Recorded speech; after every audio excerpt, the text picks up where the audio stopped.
¿Cómo de importante es la salud en la productividad de cualquiera de nosotros profesionales? No se puede ser productivo sin tener salud. Estamos hablando que impacta en el absentismo laboral, tenemos menos energía y concentración, que disminuye la calidad del trabajo. Nosotros como seres humanos estamos programados para sobrevivir y para priorizar la supervivencia. Cuando tenemos un problema de salud es lo principal y el trabajo pasa en segundo plano, ¿no?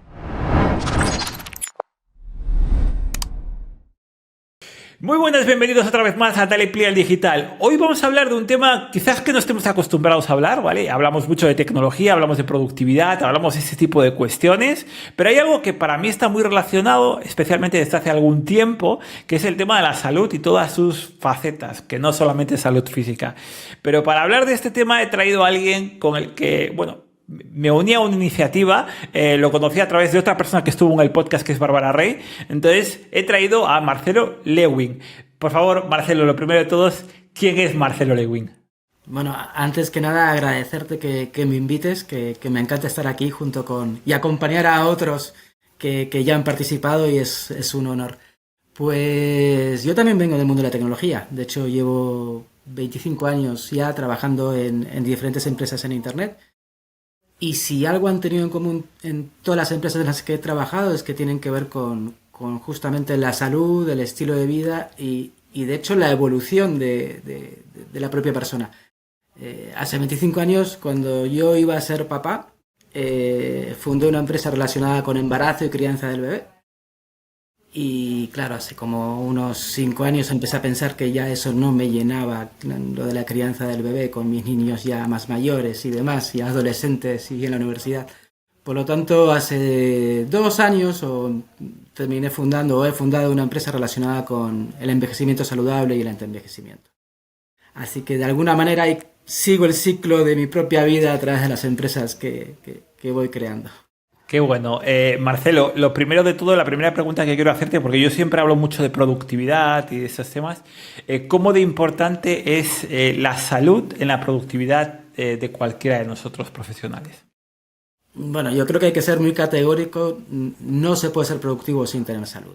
De hecho, el impacto de la enfermedad en nuestra productividad y por lo tanto en los resultados de la empresa o de un emprendimiento, si uno lo tiene, es brutal. O sea, estamos hablando que impacta en el absentismo laboral, en que tenemos menos energía y concentración, que disminuye la calidad del trabajo, que somos capaces de trabajar de manera menos colaborativa porque no tenemos ganas, porque hay menos motivación.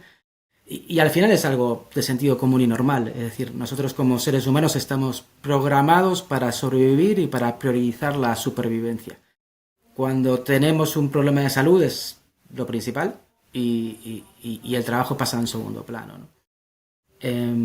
Lógicamente esto pasa cuando una enfermedad es grave se ve muy claro, pero hay un fenómeno que cada vez vemos más o cada vez se puede ver más, es que la gente justamente también por cómo somos que solemos normalizar la enfermedad, es decir, tenemos esa capacidad del ser humano de acostumbrarnos a casi todo, ¿no?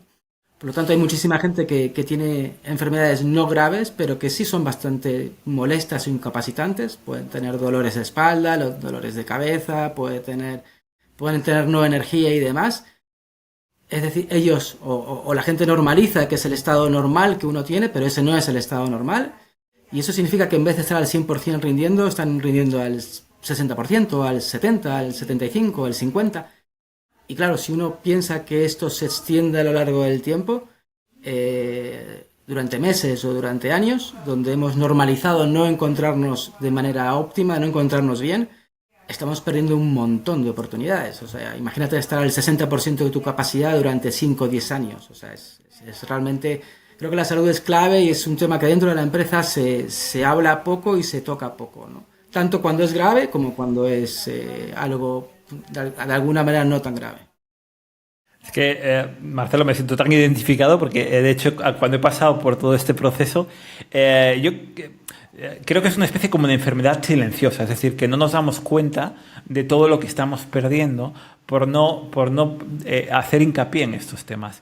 Pero hay una pregunta para mí que es clave en ese sentido, ¿solo es una cuestión física o hay otros tipos de salud? Bueno, en trabajos físicos es una obviedad, ¿no? Pero hay somos un organismo, quizás lo veremos más en detalle más adelante, pero no dejamos de ser un sistema. Por lo tanto, la relación entre la salud física y mental es absoluta, ¿no? Y eso significa que cuando no estamos bien, y la mayoría de las personas no están bien, ¿eh? Esto es algo que me gustaría recalcar, porque normalizan el no estar bien. Implica que la mayoría de las personas no tienen toda la energía que podrían tener, no tienen toda la claridad mental que podrían tener, no son todo lo creativos que podrían ser, no están tan motivados como podrían estar, les cuesta entrar en flow, no disponen de los recursos que uno puede llegar a tener para ser más resiliente, para tener una mayor capacidad de trabajo, demás, ¿no? Entonces realmente en lo que es la parte de nuestra agilidad mental, de nuestra salud mental, muchas empresas o nosotros mismos como emprendedores perdemos un potencial enorme por no ser conscientes de que no estamos del todo bien, ¿no? Por otra parte, y no es un asunto menor, que tampoco se toca mucho en el mundo de la empresa, aunque cada vez más sí, hay muchas empresas que tienen o que generan un ambiente tóxico terrible. Es decir, un trabajador con estrés, que tenga ansiedad o que tenga miedo o que no se encuentre a gusto, nunca podrá alcanzar su potencial y aportar todo lo que eventualmente podría aportar a la empresa, ¿no? Sin embargo, lo que acabo de comentar, o sea, en muchas empresas, bien por desconocimiento o bien porque hay multitud de jefes tóxicos y son los jefes tóxicos los que suelen prosperar, de hecho, en la carrera corporativa, o bien porque se definen objetivos o planes imposibles de cumplir, o bien por la situación del mercado, o bien porque no hay recursos. Al final, el estrés y la presión que tienen muchos empleados hacen que terminen haciendo crack o que no puedan aportar todo lo que podrían aportar, ¿no? Y es verdad que hay iniciativas que a mí me hacen mucha gracia, como los departamentos de felicidad, que hay muchas empresas que los están implementando, ¿no? Que se supone que están tratando de que los empleados sean más felices, pero yo, por lo que yo he visto, y de hecho tengo una amiga que trabaja en uno y me río mucho de ella, bueno, me río con ella, al final se quedan en cosas como futbolines y fruta que no dejan de ser irrelevantes. O sea, creo que los empleados a nivel salud mental necesitan buscar que el trabajo que hacen esté alineado con su propósito de vida, que su trabajo esté bien reconocido, bueno, que esté bien pagado, que tenga capacidad y flexibilidad, que tenga capacidad de iniciativa. Y la verdad que son muchas las empresas que presumen de hacer todo esto y muy pocas las que realmente lo practican de manera efectiva. O por lo menos esa es mi opinión o lo que Claro. veo. Marcelo, me parece muy interesante porque sí que me da la sensación de que lo que sucede en las empresas es que buscan siempre el resultado. Y el resultado es, vale, yo quiero ser más productivo, yo quiero que mis empleados aporten más, entonces hago iniciativas, como has dicho tú, que no dejan de ser vacías, como poner un puff, un futbolín, un billar, darles comida, fruta y tal, pero no lo ven como una visión un poco holística, de decir, vale, tenemos que ver al empleado, que si no tenemos el empleado bien, con salud mental adecuada, con salud física adecuada, al final todo se cae, porque las empresas, para mí, no sé si me equivoco, pero no dejan de ser un entorno donde hay muchas personas unidas trabajando juntas, o al menos debería ser así. Entonces, si alguna o si no están bien, al final el resultado no será bueno. Entonces, ¿no será casi por eso, no por el tema de que buscan muchas veces el resultado sin ver las causas que hay detrás? Buscan el resultado y buscan, yo creo que por un lado claramente el análisis que haces es correcto, es decir, están buscando un resultado y un resultado a corto plazo. Y además no están teniendo en cuenta que el recurso con el cual están trabajando, el recurso humano, y nunca mejor dicho es importante destacarlo de humano, es muy complejo. Y los incentivos que este recurso humano tiene para dar lo mejor de sí quizás no tienen nada que ver con los incentivos que la empresa piensa que son los que tiene que implementar, ¿no? Que en la mayoría de los casos o bien no están alineados con la persona o bien son cosméticos. Entonces, creo que realmente recursos humanos, incluso desde el propio nombre de recursos humanos, debería replantearse absolutamente cómo ve a la persona y por qué esa persona está trabajando en esa organización y por qué esa persona entre comillas, va a aportar lo mejor de sí mismo por esa organización. Y creo que es un trabajo enorme por hacer. O sea, no soy experto en esta área, pero soy consciente, porque también he trabajado en la parte corporativa, que la mayoría de las empresas se les llena la boca de acciones tendentes para favorecer al empleado, pero que el empleado al final no las valora porque no están en línea con lo que está necesitando. Totalmente. Hace poco también estuvo aquí en el podcast Javier Recuenco y nos habló de que muchas veces todo el concepto de productividad y demás no está, estamos desfasados, estamos en el pasado por un problema de incentivos, que los incentivos de las empresas, como bien dices, no están alineados con la actualidad. Estamos pensando en épocas tayloristas, donde había una producción en masa y esto ha cambiado totalmente. Para mí es muy importante el tema de los hábitos. Mi pregunta es, ¿cuál es el peso de los hábitos en todo esto que nos has comentado sobre la salud? Bueno, este tema tiene miga, ¿eh? O sea que vamos a ello. Voy a quizás a extender un poco y si me quieres cortar o lo que sea, me dices, porque claro, además es un tema que me apasiona y cuando algo te apasiona, pues te enrollas. Pero bueno, vamos a ello.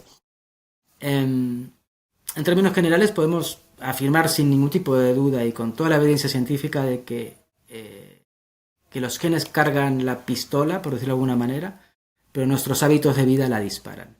Es decir, cuando nacemos podemos tener muchísimas papeletas para padecer algún tipo de enfermedad o condición, pero al mismo tiempo tenemos la capacidad para minimizar la probabilidad de que aparezca un problema porque tenemos unos hábitos correctos que hacen que a nivel epigenético, que es la manera en cómo se expresa un gen, no se manifieste. También lo contrario, o sea, puede ser que tengamos unos genes maravillosos, pero si tenemos un estilo de vida perjudicial, estaremos comprando más papeletas para el sorteo de la enfermedad. Y hablo de sorteo porque aquí, como todo en la vida, hay un factor suerte que es importante que seamos conscientes de que existe, pero también con el tema de la suerte, uno puede comprar más o menos papeletas para afrontar la enfermedad en un futuro. Pero si vamos concretando un poco más, en líneas generales, hay todo un grupo de enfermedades que son enfermedades crónicas no transmisibles,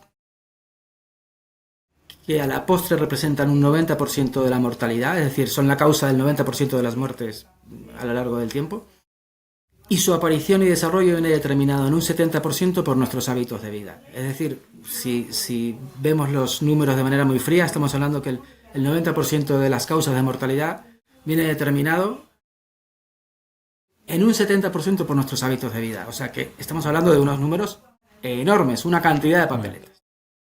¿Y de qué hablamos? Para ponerlo en quizás más claro, estamos hablando de diabetes 2, estamos hablando de obesidad, estamos hablando de enfermedades cardiovasculares.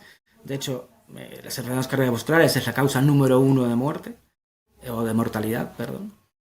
De algunos cánceres, en realidad muchísimos cánceres, de algunas enfermedades autoinmunes, y bueno, hay un etcétera larguísimo aquí. Por lo tanto, si nosotros somos capaces de intervenir en nuestros hábitos de vida, en los pilares básicos, es decir, en nutrición, en actividad física, en el cuidado de los ritmos circadianos, en lo que hablábamos de la salud mental, podemos, y de hecho lo hace, o sea, marcar la diferencia entre la salud y la enfermedad.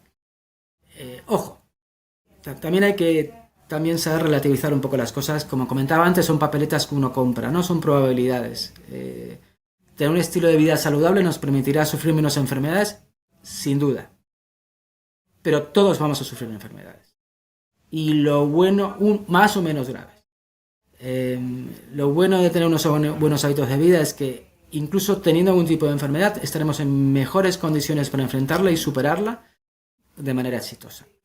Por lo tanto, en realidad, lo raro es, o lo que es sorprendente de alguna manera, es lo poco que las personas somos conscientes que los hábitos que tenemos pueden influenciar en nuestros próximos 30, 40, 50, 60 años de vida. Y es un tema a destacar y a divulgar. Sí, me llamó mucho la atención cuando me comentaste esta idea de que en realidad todos enfermamos, es decir, es algo inevitable, porque no depende de nosotros las enfermedades muchas veces. Pero esta habilidad de si estoy bien físicamente, si me preparo, si pues las papeletas que tengo para sobrevivir o para superar la enfermedad son mucho mayores. Entonces me encantó. Además me gusta mucho cuando desde ActiAge y tú hablas mucho de evidencia científica, es decir, de la importancia de que haya detrás un respaldo científico. Y esto es genial porque si no aparecen los vendehumos o la gente que te cuenta las formas fáciles de hacer las cosas, que entiendo que hoy en día esté muy de moda, ¿no, Marcelo? Sí, bueno, esta es otra pregunta con mucha miga y con muchas aristas. Vamos a ella. En torno a la salud en general y a los hábitos de vida en particular, tenemos que tener en cuenta algunas variables como de partida, ¿no? Por otro lado, que nuestro organismo es un sistema complejo, es tremendamente complejo. Es decir, que en realidad nadie sabe cómo funciona exactamente. Y esto tiene muchas implicaciones, como veremos luego más adelante. Es decir, en cualquier sistema complejo, en cualquier sistema, pero también los complejos, si tocas un aspecto, quizás estás fastidiando cualquier otro por otro lado, ¿no? Por lo tanto, hay que ir con mucho cuidado y por eso todo lo que tenga que ver con recetas universales, es decir, esto es lo bueno para ti, que es tan común que veamos en Internet, es potencialmente muy peligroso. Por otro lado, es un sistema que desafortunadamente, y no creo que vaya a cambiar, la verdad, tiende a la entropía. Es decir, nosotros nos vamos deteriorando, por eso te decía antes que todos vamos a enfermar más o menos. Nuevamente en Internet cada vez se ven más personas diciendo que vamos a ser inmortales y nunca vamos a tener enfermedades, pero estamos muy lejos de ello.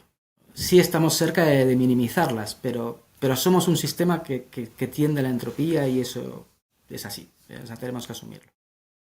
Y por otro lado, y quizás es el punto, por lo menos el que menos obvio y el que menos repara a la gente, es que nosotros, este organismo complejo que tiende a la entropía, es el resultado literalmente de cientos o millones de años de evolución. Y afortunadamente nosotros, a través de la cultura y a través del aprendizaje, en los últimos 200, 300 años, hemos aportado muchísimas innovaciones que han mejorado nuestra calidad de vida, pero que también están afectando cómo nuestro organismo se está reaccionando. El resultado es que hoy somos capaces de vivir muchísimos más años de vida que hace unos años, que hace unos cientos de años, miles, decenas de miles de años. Sin embargo, no es menos cierto que los últimos 20, 30 años están plagados de enfermedades crónicas muy discapacitantes. Entonces, hay veces yo me planteo, o sea, ¿tiene sentido vivir 90, 100 años y estar los últimos 25 en una residencia de ancianos con poca capacidad de movilidad, siendo atendido porque no tienes ningún tipo de independencia? Porque claro, la medicina nos puede alargar la vida, pero si no estamos sanos, no podemos disfrutar esos años. Y yo creo que el reto que tenemos ahora mismo, y además tenemos el conocimiento para afrontar ese reto, es cada vez vivir más, pero en un estado de salud tal que nos permita hacer lo que queramos, como si tuviéramos 20, 30, 40, 50 años. Y esta es la última, quizás, parte clave de lo que es nuestro organismo, que podemos intervenir en él. Porque en los últimos también 20, 25 años ha habido un montón de avances en el conocimiento científico de cómo funciona nuestro organismo y cómo podemos intervenir en él. Y a partir de ahí, esto tiene muchas derivadas. Como comentaba antes, por un lado, no podemos hablar de recetas universales y que es algo tan clickbaitero en Internet, ¿no? Haz estos 10 consejos y vivirás para siempre, ¿no? Porque cualquier intervención que realicemos en favor de nuestra salud, tendremos que tener en cuenta muchas variables, desde nuestra situación actual, nuestro historial médico, nuestras preferencias, etc. Y te doy unos 3 o 4 ejemplos para que Eso es. La idea, ponme algunos ejemplos para que podamos entender muy bien esto de las recetas universales, que es tan importante. Mira, por ejemplo, está cada vez de moda o lleva 5 o 6 años que el ayuno intermitente es como la panacea universal para todo tipo de... Es curioso, pero el ayuno intermitente en mujeres, cuando se hace por más de 12 horas, es tremendamente perjudicial porque impacta en su equilibrio hormonal. hombres y mujeres no somos iguales. Por lo tanto, estamos hablando de que recomendarle a una mujer que haga un ayuno de, ya no te digo de 16 horas, sino de 24 o 72 horas, estamos recomendando al 51% de la población que su sistema hormonal pierda el equilibrio. Y esto puede tener consecuencias más o menos graves en una mujer, pero pueden ser gravísimas. Por lo tanto, cuando escuchas el típico influencer diciendo hay que hacer ayuno intermitente y no puntualiza que en las mujeres el ayuno intermitente no puede estar prescrito más de 12 horas, y que con 12 horas es suficiente, por cierto, le estamos haciendo un daño tremendo a muchísima gente. En el caso de los ayunos de larga duración, que son aquellos de más de 16 horas, y ahora estoy hablando en hombres, tienen mucha utilidad en algunos casos y en algunos contextos, o sea, son muy recomendables, pero no son para todo el mundo. Porque hay veces que el estrés que generas en el organismo superan los beneficios. Y esto es algo que no puedes decidir tú, o sea, tú Eduardo, yo Marcelo, sino que tenemos que verlo con datos, con ver cuáles son tus analíticas y ver si tiene sentido o no tiene sentido que los beneficios de un ayuno de este tipo, de 72 horas, por decir algo, compensan los perjuicios que pueden tener. Antes de que vayas al siguiente ejemplo, tengo que decir que yo con vosotros hice un ayuno de 4 días entero, pero lo que has hecho tú es totalmente cierto. Estaba haciéndolo con prescripción médica y con la vigilancia médica adecuada. Es decir, me habían hecho análisis previos, tenía un sensor metabólico puesto para ver si el efecto que estaba produciendo, y tenía un médico detrás, que en este caso en aquel momento era Tomás Duray, que estaba con vosotros. Ahora tenéis otro director científico o médico, pero estoy 100% de acuerdo de que no es me pongo, hoy se me ocurre y hago un ayuno de 4 días porque sí. Entonces, esto que es muy importante, ojo, que puede tener más riesgos de los que se quiere. Marcelo, continúa con ejemplos porque estos me parecen muy interesantes. Luego hay miles de ejemplos. O sea, es que es terrible el trabajo. O sea, es terrible el daño que hacen la mayoría de los gurús e influencers de internet a la salud. O sea, creo que si fueran conscientes del impacto negativo que producen por facturar €1 más, no lo harían, o espero que no lo harían. Pero te doy otro ejemplo tonto. O sea, por ejemplo, correr es un excelente ejercicio aeróbico. ¿Ok? Pero si eres un atleta o tienes cierto nivel de entrenamiento, ¿no? Pero para un amateur, para una persona de 50 años que quizás tiene sus kilitos de más y demás, correr 20 o 30 kilómetros a la semana quizás no es tan buena idea, ¿no? Y sin embargo, si uno quiere obtener los beneficios cardiovasculares que aporta el ejercicio aeróbico, con ir 2 o 3 veces a la semana a un sauna a 20 minutos, obtiene exactamente los mismos beneficios y es mucho más satisfactorio y no se estropea las articulaciones y no pierde peso. O sea, tiene mucho más sentido. Y además, una persona que tiene 50, 60 años, lo que tiene que priorizar no es el ejercicio aeróbico, sino el ejercicio de fuerza, porque hay una correlación absolutamente directa y muy fuerte entre la musculatura que tenemos, que es un órgano de hecho endocrino, y las causas de mortalidad y todas las causas de mortalidad. Por lo tanto, cuanto más masa muscular tenemos, vivimos más y más sanos. Sin embargo, cuando corremos, generalmente perdemos masa muscular. Entonces, nuevamente, ¿es un ejercicio interesante el correr? Sí, pero depende cómo y para quién. Y volviendo a lo que comentábamos antes, y perdona si estoy siendo un poco caótico en la exposición, ¿te acuerdas que decíamos que somos producto de la evolución, ¿no? ¿Tú te imaginas hace 200, 300 años, o 5.000 o 50.000, a alguien corriendo por placer 10, 15, 20, 30 kilómetros? No. Ridículo. O sea, claro, la gente, de hecho, nosotros como seres humanos tendemos a ser vagos, o sea, a guardar la energía. O sea, por eso ahora engordamos tanto, porque tenemos mucha energía disponible, mucha comida disponible. Pero el cuerpo lo que nos pide es ahorrar, o sea, comer el máximo posible y ahorrar el máximo de energía. Por lo tanto, no voy a estar corriendo 30 kilómetros. Ahora bien, hay una cosa que sí hacíamos hace mucho tiempo, y es hacer sprints. Porque de repente, si querrías correr detrás de una presa, pues te corrías tus 500 kilómetros a toda pastilla para poder pillar a la presa. O por contra, si tenías que huir del león que te iba a comer, pues efectivamente corrías como... Corrías de verdad. Corrías de verdad y te trepabas al primer árbol. Por decir algo, es una estupidez. Lo que quiero decir es que quizás desde un punto de vista evolutivo correr está muy bien, pero oye, quizás en vez de correr 5, 10, 15, 30 kilómetros en una jornada, quizás tiene más sentido hacer sprints de 500 metros. Y si hacemos 15 minutos de sprints, o sea, sprints no paramos durante 10-15 minutos, con eso lo estamos haciendo increíble, porque es lo que el cuerpo está esperando.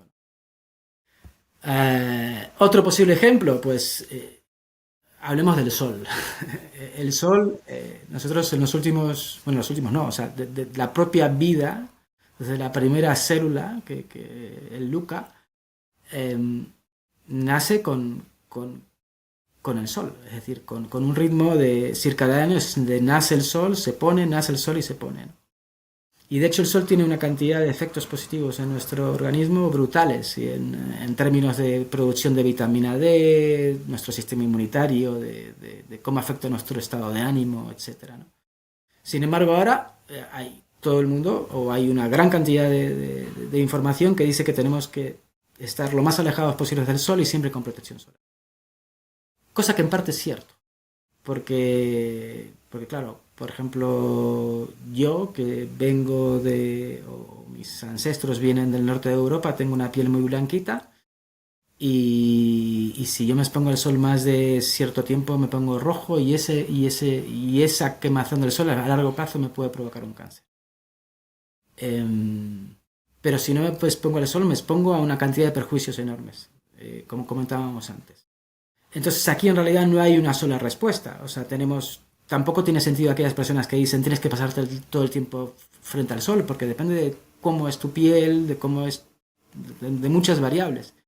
Pero la regla quizás aquí es que tenemos que estar expuestos al sol, tenemos que estar expuestos al sol durante todo el año, y la clave es que nunca lleguemos a quemarnos. Y eso cada uno lo sabrá según en función de su propia piel y de dónde viva. No es lo mismo vivir en Cádiz que vivir en Santander. Por lo tanto, aquí nuevamente hay un gran depende. En todo lo que tenga que ver con salud tenemos que tener en cuenta el depende, ¿no? Hay muchísimos ejemplos. O sea, donde veas hay un ejemplo donde lo importante es el depende, y lo importante es el contexto, y lo importante es dónde estamos, y quiénes somos, ¿no? Porque volviendo al tema de los sistemas, ser un sistema complejo implica que si en alguna parte de este sistema la estamos fastidiando, o estamos metiendo un input que no es el adecuado, todo el sistema se va a ver perjudicado de una u otra manera, a corto plazo o a largo plazo. Y esto, conforme envejecemos, es aún más notorio, porque como comentaba antes, necesariamente nos vamos a ir deteriorando. Por lo tanto, incluso que no lo notemos, incluso que intentemos tener unos hábitos de vida perfectos, en este momento, mientras tú y yo estamos hablando, nos estamos enfermando de algo, ¿sí? De lo que sea. Pero eso, el efecto de esto será mucho peor, como comentábamos antes, si nuestro organismo no está preparado. Y tenemos iba a decir, no sé si la palabra es la desgracia o la fortuna de vivir en Occidente, donde por un lado hemos avanzado muchísimo y tenemos unas comodidades increíbles, pero estamos viviendo de una manera muy diferente a la como vivían nuestros ancestros hace, no 100.000 años, hace 100 años. Por lo tanto, nuestro organismo no está recibiendo lo que está esperando. Comemos cosas que nunca antes habíamos comido. Es decir, por ejemplo, todo lo que son ultraprocesados, y esto es algo que se sabe, pero la combinación de carbohidratos y grasa que hay en un ultraprocesador, de hecho, no se encuentra en la naturaleza, ¿no? Y es algo que nos hackea nuestro sistema en el peor de los casos y nos hace comer más y peor, ¿no? Pero además somos tremendamente sedentarios y no respetamos los ritmos circadianos y vivimos desconectados de nuestro entorno social, y todo esto que nos provoca vivir en esta sociedad tiene consecuencias en nuestra salud. Ahora bien, nuestro organismo no ha evolucionado para esta forma de vida, ¿no?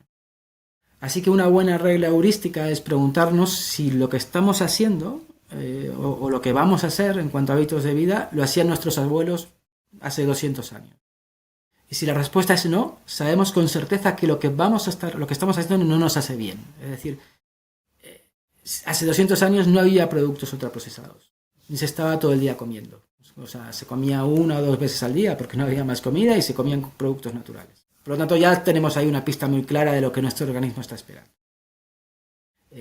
Por otro lado, la gran mayoría de la población estaba todo el día moviéndose, porque necesitaba moverse para producir. O sea, no había, bueno, había algunos niveles de carga, pero no habíamos llegado todavía a la revolución industrial.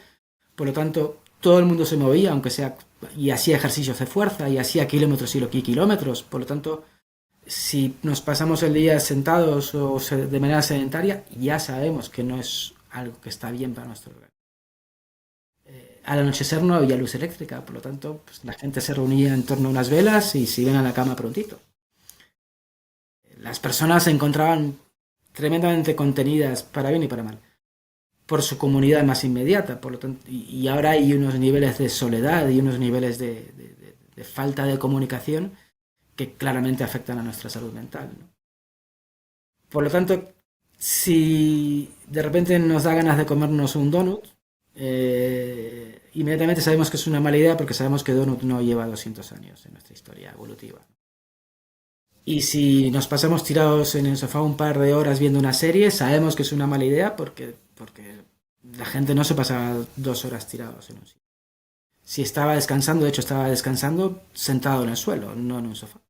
Yo mismamente cuando miro series, que yo miro series como todo el mundo, yo me siento en el suelo y no en el sofá para obligarme a levantarme y a esforzarme más de lo que sería estando en el sofá. Si nos acostamos a la 1 de la madrugada, tras haber estado con todas las luces encendidas, sabemos que es una mala idea, porque no es lo que sucedía hace años. Lo que sucedía es que las familias se reunían, se mantenían familias y amigas, conversaban hasta que al final se iban a dormir, ¿no? En resumen, nuestro organismo no ha evolucionado para gestionar adecuadamente los inputs que hoy está recibiendo.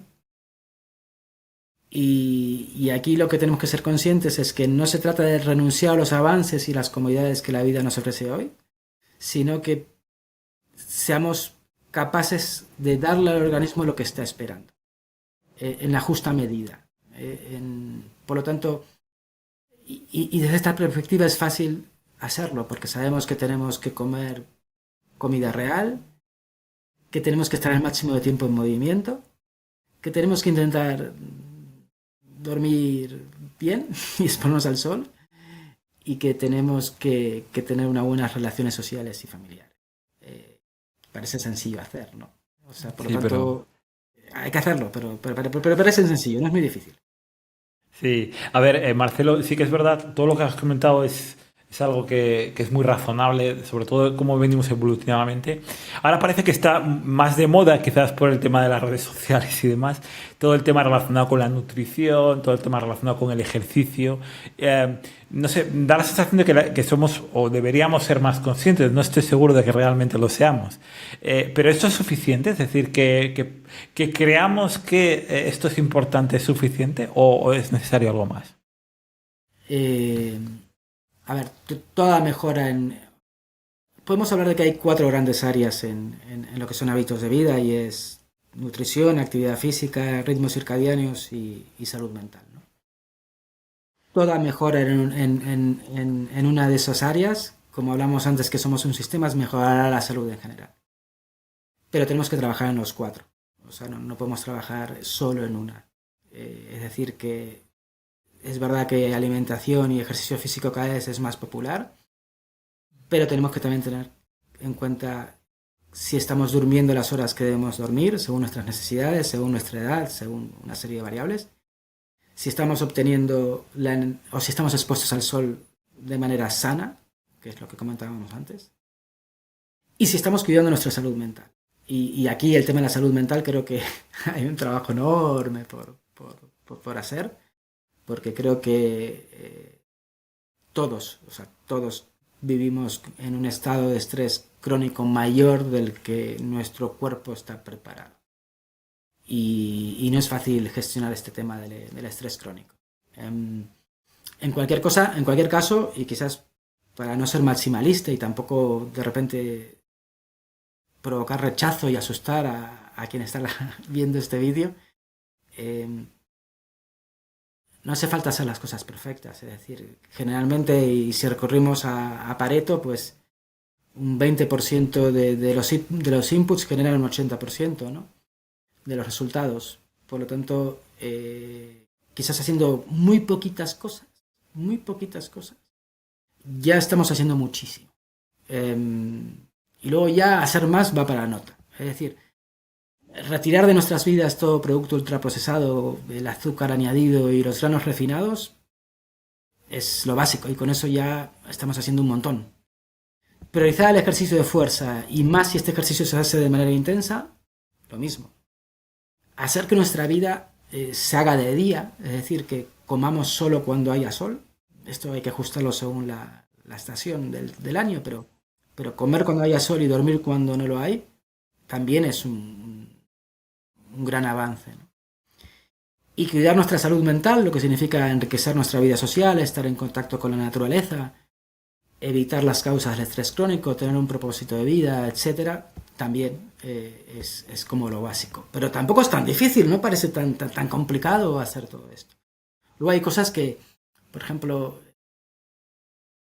volviendo al tema de modas en internet, es importante estar con zapatillas minimalistas, barefoot, pies descalzo. Eso no te va a cambiar la vida. No comer ultraprocesado, sí.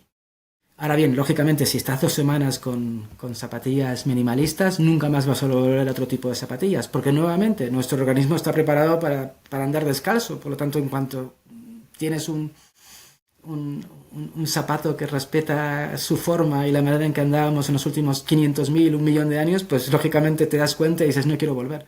Pero eso no te va a cambiar la vida. Estas pequeñas cosas que comenté antes sí cambian la vida.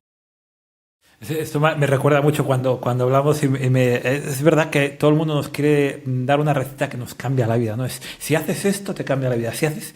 Y en realidad nada, es decir, pienso que, como has dicho tú, esto es un sistema muy complejo. Entonces, al final, es un cúmulo de muchas cosas lo que te puede cambiar la vida, no una cosa muy puntual. Ahora parece que está muy de moda, bueno, otra moda que hay, ¿no? Hablar de longevidad. De hecho, empiezan a aparecer series relacionadas o libros como en la vida de los 100 años o ahora la serie de las zonas azules y demás sobre la vida de los 100 años. Pero ¿realmente estamos preparados para esto? ¿Para una vida de 100 años? No lo sé. No sé.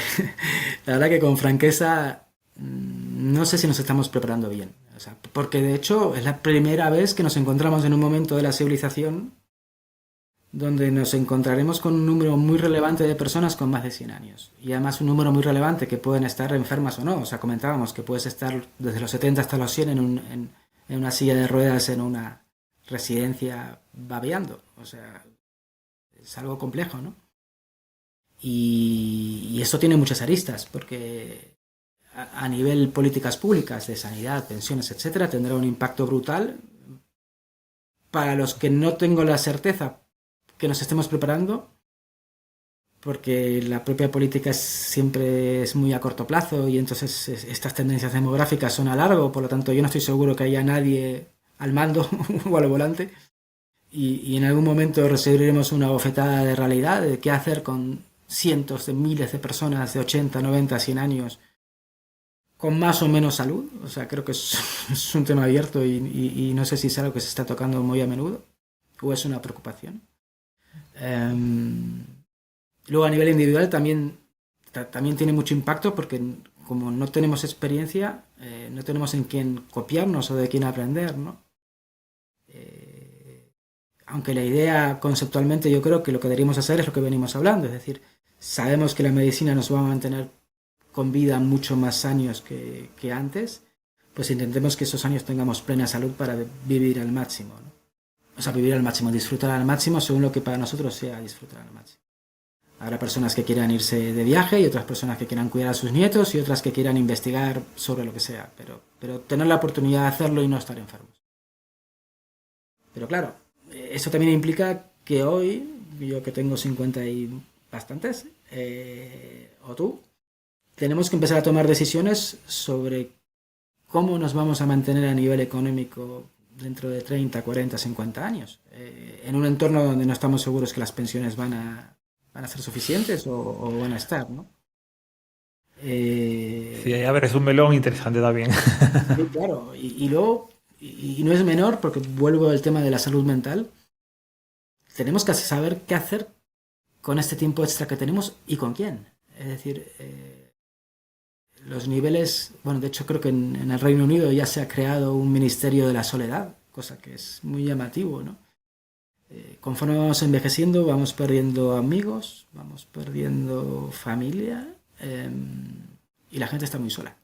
O sea, de hecho, el otro día leía en LinkedIn el caso de una señora que cayó enferma y cuando le dieron el alta del hospital no quería irse del hospital porque y decía que ahí podía hablar todos los días con enfermeros, con médicos y demás y que en su casa no hablaba con nadie, ¿no? Por lo tanto, hay muchos temas que tenemos que resolver y muchos temas que tenemos que ver cuál es la mejor decisión o cómo obrar. Pero bueno, por suerte hay gente que trabaja en ello, como nuestra amiga Bárbara. Ah, está claro. Y eventualmente nos dará pistas sobre cómo enfrentarnos a los próximos 40, 50 años, ¿no? Sí, pero has dado, yo creo, una de los bloques más importantes de la vida de la longevidad, ¿no? Es esta parte de decir, como y lo habías dicho antes, ¿no? Es decir, está bien que queramos vivir más, pero la pregunta es en qué condiciones. Y ya no solo físicas de salud, que es muy importante, sino también anímicas. Entonces, al final, vivir solo durante mucho tiempo, encima en malas condiciones de salud, la pregunta es, ¿de verdad queremos esto? Ahora me gustaría que me explicases mejor qué es exactamente ActiAge. Bueno, muy bien. Bueno, ActiAge es una plataforma médica especializada en el envejecimiento y básicamente o concretamente en el envejecimiento saludable.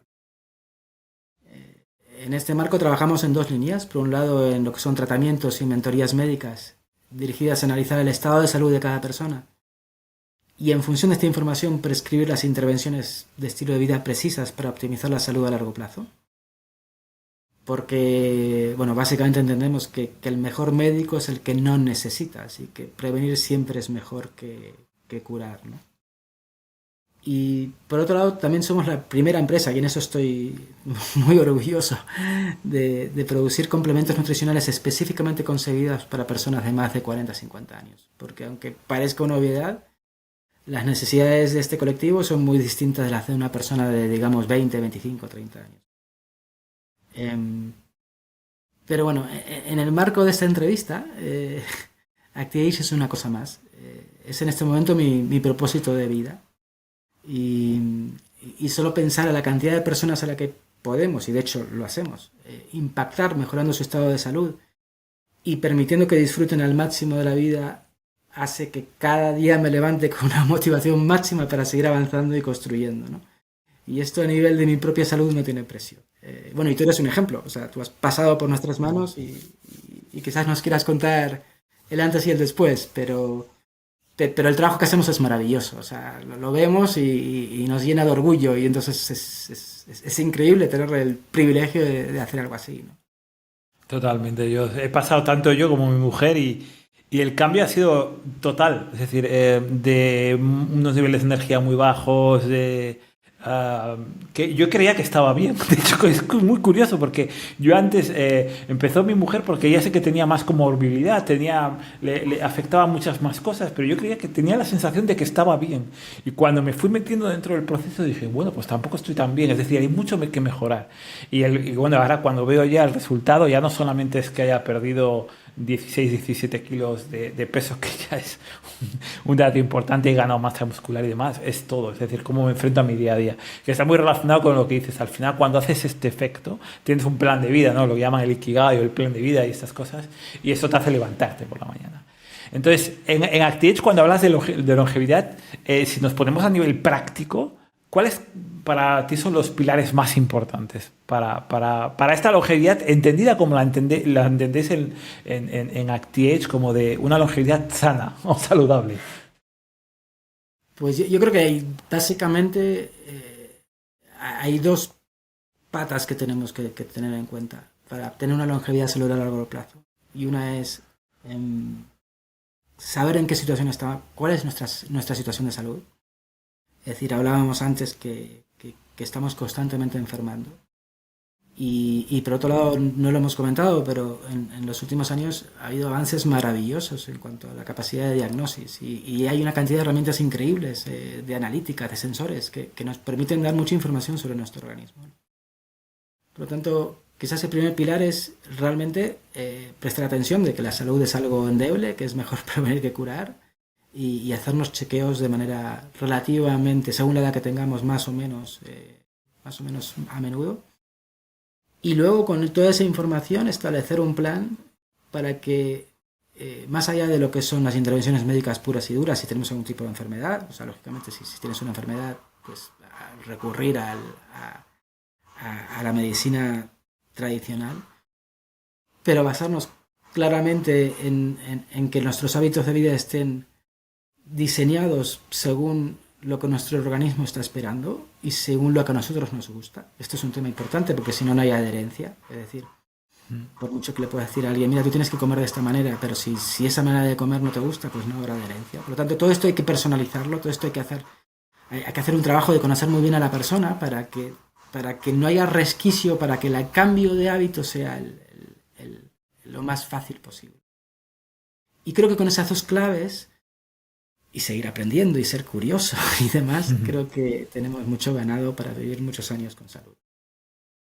Sí, cuando hablamos de medicina, has hablado de medicina tradicional, que yo me la imagino más como estamos acostumbrados muchas veces a ir al médico para que nos curen algo cuando ya sucede. También has hablado de dos conceptos que veo que aparecen constantemente dentro de ActiAge, que es la medicina preventiva y la medicina personalizada. ¿Nos podrías explicar qué es esto y qué importancia tiene? Pues básicamente es lo que hay que tener en cuenta que efectivamente la medicina en este momento está centrada por sus propias características. Es decir, tú vas al médico y lo que va a buscar es un diagnóstico para unos síntomas que tienes para prescribirte una medicación o prescribirte una intervención quirúrgica o lo que sea. Y eso es perfecto cuando tienes una enfermedad. Y además es muy efectivo. Pero claro, también hay una manera de que esa enfermedad no aparezca y es preveniéndola o minimizando su aparición o que cuando aparezca sea lo menos agresiva posible. Y efectivamente es un trabajo a largo plazo, es decir, hoy con tus hábitos de vida y con los míos estamos trabajando para que dentro de 20 años no se desencadene algo que potencialmente puede ser terrible. Pero si lo hacemos hoy tendremos la seguridad de que no pasará. Por lo tanto tiene muchísimo más sentido. Es decir, tiene mucho más sentido pagarle a un médico hoy para que te ayude a prevenir enfermedades que enfrentarte a una enfermedad dentro de 20 años. Y resulta curioso porque la prevención es algo que no está en boca de todo el mundo. O no en boca de todo el mundo en todas las áreas de salud posibles. Por ejemplo, en el caso de mujeres, las mujeres saben que de manera, bueno, que conforme van envejeciendo de manera cada vez mayor, tienen que acudir al ginecólogo para prevenir cualquier tipo de problema, ¿no? Ahí se ha hecho un gran trabajo en el campo de la prevención. Pero salvo en ese campo, casi no se ha hecho ningún tipo de trabajo desde las políticas públicas en cuanto a prevención. Y todos deberíamos acudir a un médico de manera bastante a menudo para obtener información de cómo estamos y hacia dónde tenemos que ir, ¿no? Y por otro lado, si la prevención es importante, la personalización es aún más importante. Porque, nuevamente, o sea, cada organismo es único, cada persona tiene sus preferencias, cada persona tiene su contexto, ¿no? Y uno de los problemas que tienes cuando te enfrentas a una enfermedad que ya tienes es que claramente te caracterizan en un protocolo y sigues ese protocolo. Pero los protocolos a veces se pierden pequeños detalles importantes. Entonces es mejor intentar articular intervenciones que realmente funcionen de manera eficaz para cada una de las personas. Que es mucho más trabajo, por supuesto. Pero que payoff, o sea, tiene un beneficio, claramente. Entonces, creo que esas son las claves que deberíamos trabajar y que yo creo que estamos trabajando cada vez más, o cada vez más gente. Has dicho algo que además me llama mucho la atención porque esto a veces puede sonar como algo caro a nivel económico, pero tú y yo creo que ya hemos hablado en algún momento de que no será más económico prevenir que curar enfermedades. Es decir, sobre todo por los sistemas de salud, porque al final muchas veces se encarecen, entiendo, por ese número, porque si tenemos una población muy enferma, será muy caro curarla, ¿no? No creo que ahí va por ahí un poco el tema, ¿no? Bueno, absolutamente. O sea, bueno, hay una parte individual y una parte de políticas públicas. O sea, claramente, no sé el porcentaje en España, pero en otros países el porcentaje que dedica la sanidad pública a la atención de enfermedades crónicas no transmisibles, que son las que comentábamos al principio, es del 80% del todo el presupuesto. Es una barbaridad. Y si esta población va creciendo cada vez más, significará que este presupuesto se disparará hasta cifras alucinantes. Por lo tanto, desde un punto de vista económico, quizás el Estado debería establecer algún tipo de política pública mucho más acentuada en cuanto a lo que es prevención, porque siempre saldrá más económico el evitar la enfermedad crónica que el tratarla. Porque una vez que se desata es tratarla para siempre. Y cada vez vivimos más. Entonces, desde luego, hay una parte aquí de salud pública que es importante y que no estoy seguro que se esté llevando a cabo nada a este respecto. Pero a nivel individual, más allá de la parte económica, es decir, estar enfermo tiene un impacto psicológico en ti y en las personas que te quieren y te rodean, que es enorme. Es decir, el desgaste psicológico de tener una enfermedad, la ansiedad que produces en ti y en las personas que te quieren, si se puede evitar, ¿por qué no lo evitamos? Esto quizás no tiene precio, pero sí, no es un impacto solo económico, efectivamente, es un impacto de que es en cadena, ¿no? Es decir, que no solo es para ti, sino es todo lo que te rodea, está claro. Y sí. Marcelo, ¿por qué esto no nos lo enseñan en la escuela? No lo sé. Yo creo que no creo que haya una razón malévola o conspiranoica detrás de que no se enseñe en la escuela. Yo creo que simplemente la administración es lenta en adaptarse a las nuevas realidades y en introducir nueva currícula, ¿no? Pero yo espero que lo haga, ¿no? Pero por otro lado, aunque estoy seguro que introducir este contenido en la escuela sería útil, también te digo que como padres no podemos dejar a la administración la responsabilidad de educar a nuestros hijos en temas de salud y en temas de hábitos de vida. O sea, creo que somos nosotros como padres quienes debemos educar, empezando con el ejemplo, en hábitos de vida saludable y en cualquier caso que la escuela debería ser más bien un refuerzo de lo que ya se ha visto en el hogar, ¿no? No sé si muchas veces se oye, no sé si has visto que hay personas obesas que dicen que son obesas por cuestiones genéticas. Y esto en el 97,99% de los casos no es así. Una persona es obesa, o una familia es obesa en general, porque lo hereda. Lo que está heredando no son los genes, sino la manera en que se aprendió a comer o que se aprendió a cocinar en la casa, ¿no? Por lo tanto, eso sí se hereda, es decir, aprender a hábitos de vida se hereda en casa porque es lo que estás de alguna manera aprendiendo, ¿no? Por lo tanto, es responsabilidad de nosotros, tuya con tu hijo, mía con mis dos hijos, hacer que nuestros hijos coman mejor que nosotros, se muevan más que nosotros, duerman mejor que nosotros y cuiden más su salud mental. Si somos capaces de hacer esto, ellos vivirán más tiempo, con más salud, más felices, y nosotros habremos cumplido una misión más en nuestra vida que nos hará felices conforme envejecemos, ver que ellos son mejores que nosotros, ¿no? Pero creo que la responsabilidad es nuestra, más que de la escuela. Totalmente de acuerdo. De hecho, es muy gracioso porque igual vas por un supermercado, te encuentras con una persona obesa y ves a la familia, ves el carro de la compra y entiendes muchas veces el porqué. Entonces, ahí me lleva una reflexión que creo que hemos hecho juntos y que alguna vez la hemos hablado, y es que entiendo que no podemos ir, como habías dicho tú al principio, al corto plazo, sino esto es algo del futuro. Si queremos una sociedad más sana, hay que trabajar no nosotros, sino en las nuevas generaciones, ¿no, Marcelo?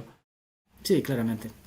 Pero yo, de hecho, o sea, yo soy muy optimista, ¿eh? O sea, yo creo que hay mucho trabajo por hacer. Pero lo que estás haciendo ahora mismo, divulgando este tipo de temas, lo que hago yo y lo que hace Bárbara y lo que hace mucha gente, al final es un mensaje que porque funciona, por sentido común terminará calando. Exacto.